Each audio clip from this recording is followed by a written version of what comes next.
presents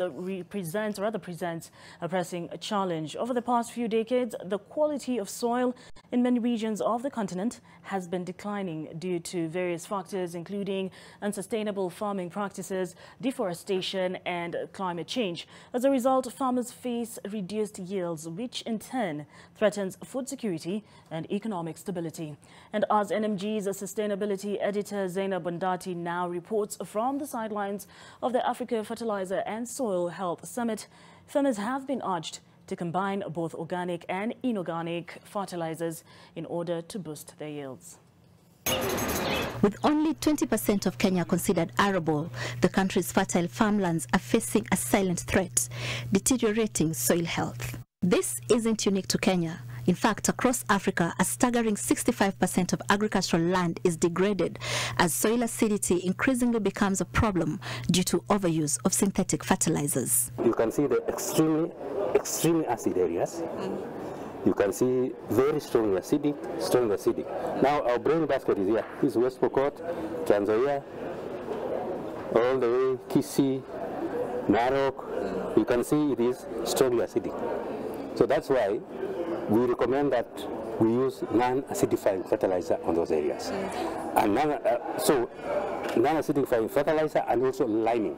We have not emphasized liming much, but we need to really emphasize creation of lime, so that we can ameliorate that problem of acidity. Because you can see it's quite acidic. You see it is terrible. Yeah. Very acidic. Very acidic. Yes. That's extremely. So the only good places are the places shaded green on the map? Yes. But you can see most of these areas, most of the areas shaded green are non-productive areas. Our brain basket is around here. And these acidic fertilizers, you mean fertilizers like DAP? DAP.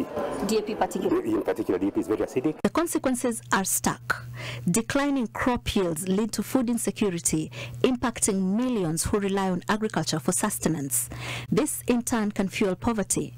Furthermore, degraded soil loses its ability to store carbon, exacerbating climate change. These are the same areas that in that 2012 report you had recommended dropping DAP and using NPK instead. Yeah. And when the government tried to do that, it failed miserably. But because the farmers, you need to convince the farmer first. So you need to convince the farmer first so that they believe what you are telling them. The declining soil quality crisis is the reason African agricultural experts and government representatives are meeting in Nairobi to find solutions. At the end of this summit, a declaration is expected on soil health and fertilizer use, and soil scientists say that they'd like to see their expertise as scientists being infused into that document so that nobody will buy fertilizer without considering the scientific perspectives or the impact of that fertilizer where it's going. And one other thing that affects soil fertility is flooding, and right now Kenya is in a flood and at least 30,000 acres of cropland are underwater. In terms of nutrient availability in the soils, because a lot of the nutrients, even if farmers had used fertilizer, has been leaked. So some areas will be very deficient. Some areas might gain from the flooding because nutrients have been carried to those areas.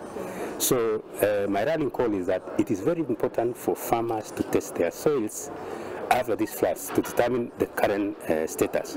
The Africa Fertilizer and Soil Health Summit ends on Thursday. Zainab Bondati, NTV, Nairobi.